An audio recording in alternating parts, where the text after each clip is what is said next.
नमस्कार, मैं सतीश कुमार तिवारी एक बार फिर आपका स्वागत करता हूं आपके अपने YouTube चैनल जय भगवान स्टडी हब में।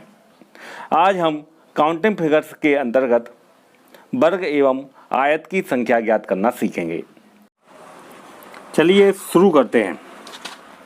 तो हम सबसे पहले ऐसे फिगर देखेंगे जिसमें रो एवं कॉलम की संख्या समान हो। तो आप यहाँ पर देख रहे हैं दिए गए फिगर में रो है 4, देखिए 1 2 3 4 तथा कॉलम भी 4 हैं, 1 2 3 4। तब वर्ग की संख्या ज्ञात करने के लिए हम क्या करेंगे, इनका वर्ग करके जोड़ देंगे। तो 1 का वर्ग प्लस 2 का वर्ग धन 3 का वर्ग धन 4 का वर्ग। तो 1 का वर्ग 1, 2 का वर्ग 4, 3 का वर्ग 9 और 4 का वर्ग 16। जब हम इनको जोड़ेंगे तो 4 1 5 और 9 14, 6 20 10 30। तो अपना आंसर आ जाएगा 30। मतलब वर्ग की संख्या कितनी आ जाएगी, 30 आ जाएगी। चलिए अब आयत यदि निकालना होता तो आयत निकालने के लिए हम क्या करते, इनका घन करके जोड़ देते है ना। तो 1 का घन धन 2 का घन धन 3 का घन धन 4 का घन। तो जब इनको जोड़ेंगे 1 का घन हो जाएगा 8, 1 का घन हो जाएगा 1, 2 का घन हो जाएगा 8, 3 का घन हो जाएगा 27 और 4 का घन हो जाएगा 64। ठीक है, तो जोड़ें इनको। 8 और 1 9, 27 9 36, 36 4 40 और 60 100। तो अपना आयत की संख्या आ जाएगी 100। चलिए अगला उदाहरण देखते हैं। यहाँ इस फिगर में रो की संख्या है 5। देखिए 1 2 3 4 और 5 और कॉलम भी 5 है।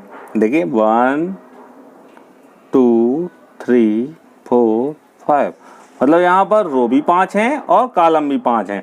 तब वर्ग की संख्या कितनी हो जाएगी। देखिए वर्ग निकालने के लिए हम क्या करेंगे, वर्ग निकालने के लिए इनका वर्ग करके जोड़ देंगे, है ना। तो 1 का वर्ग धन 2 का वर्ग धन 3 का वर्ग धन 4 का वर्ग धन 5 का वर्ग। जोड़ें 1 का वर्ग 1, 2 का वर्ग 4, 3 का वर्ग 9, 4 का वर्ग 16 और 5 का वर्ग 25। इनको जोड़ेंगे तो जोड़ें 4 और 1 5, 5 और 9 14, 14 और 6 20 10 30 और 20 50, 5 55। अपना आंसर आ जाएगा 55। मतलब इस दिए गए फिगर में वर्ग की संख्या आ गई 55। और आयत की संख्या ज्ञात करने के लिए हम क्या करेंगे, इनका घन करके जोड़ेंगे। तो चलिए 1 का घन धन 2 का घन धन 3 का घन धन 4 का घन धन 5 का घन। जोड़ें 1 का घन 1, 2 का घन 8, 3 का घन 27, 4 का घन 64, 5 का घन 125। इनको जोड़ें 8 1 9, 27 9 36, 36 4 40 और 60 100 225। मतलब आयत की संख्या आ गई 225 और वर्ग की संख्या आ गई 55। उम्मीद है आप समझ गए होंगे। चलिए अगला प्रकार देखते हैं। अब हम ऐसे फिगर पर विचार करेंगे जिनमें रो एवं कॉलम की संख्या अलग अलग है। तो यहाँ पर आप देख रहे हैं रो हैं 1 2 3 4 और 5। 5 रो हैं और कॉलम है 1 2 3। कॉलम है 3 और रो है 5। तब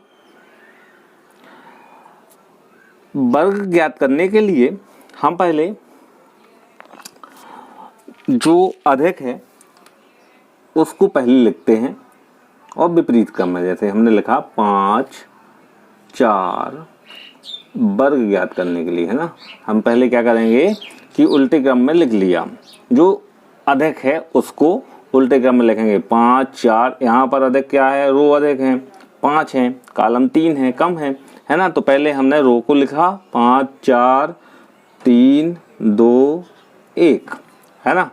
अब हम कॉलम को लिखेंगे 3 2 1 0, है ना। अब क्या करेंगे, इनको आपस में गुणा करेंगे, है ना, इनको आपस में गुणा करेंगे, है ना। यहाँ 0 आ गया तो अब इस पर अपन को विचार नहीं करना है, ठीक है। अब क्या किया, इनको आपस में गुणा करके जोड़ देंगे। तो हमने इनको गुणा करके जोड़ा, 5 3 15, 4 दूनी 8, 3 एकम 3 और 2 का गुणा 0 से होगा तो 0 आ जाएगा। अब इनको आपस में जोड़ेंगे तो 15 और 8 23, 23 और 3 26। एक बार फिर से देख लें, यहाँ पर रो थे 5, तो हमने यहाँ से लिखना शुरू किया 5 4 3 2 1, है ना, और कॉलम लिखा 3 2 1, है ना। इनको आपस में गुणा किया, 5 3 15, 4 दूनी 8, 3 एकम 3, 2 का गुणा 0 से हुआ 0 आए, और फिर 1 का कोई महत्व तो नहीं बचा, तो इनको आपस में जोड़े, 15 8 23, 23 और 3 26, तो अपने वर्ग की संख्या आ गई 26, ठीक है। अब आयत ज्ञात करने के लिए हम क्या करेंगे,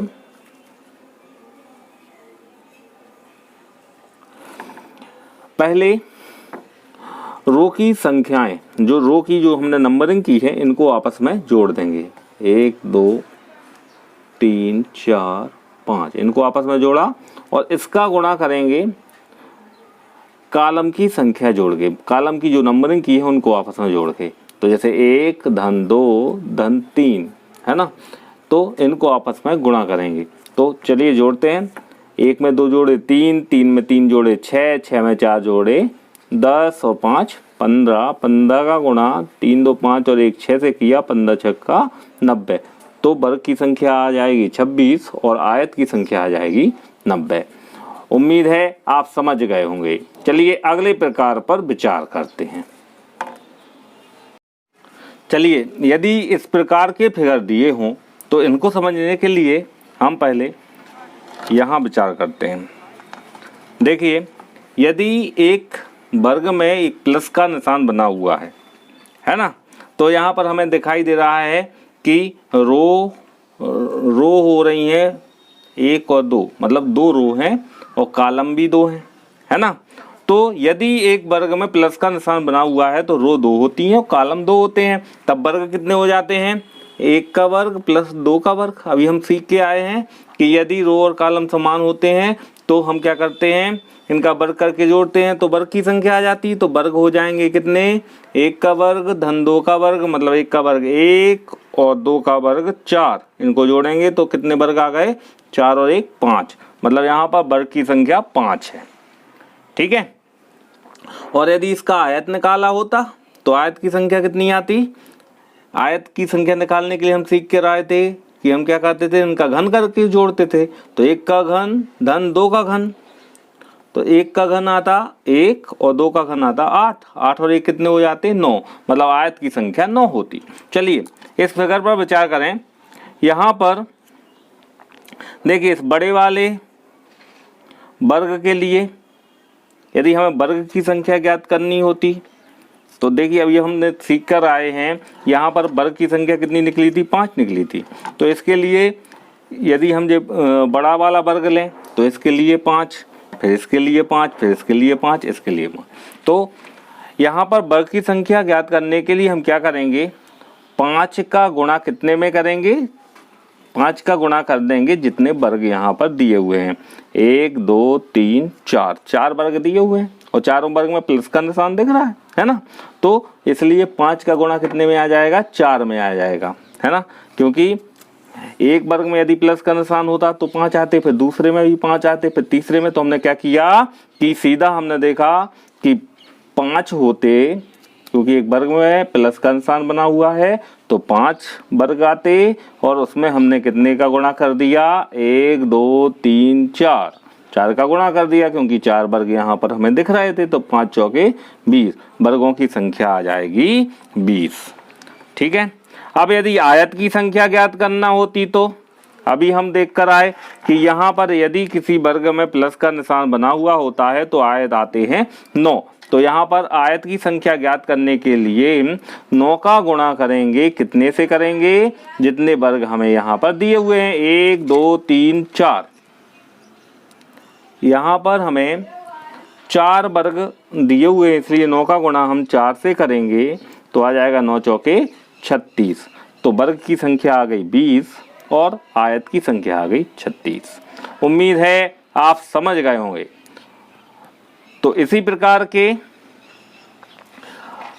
अन्य ट्रिक के साथ अगले वीडियो में आपसे मुलाकात होगी। तब तक के लिए नमस्कार।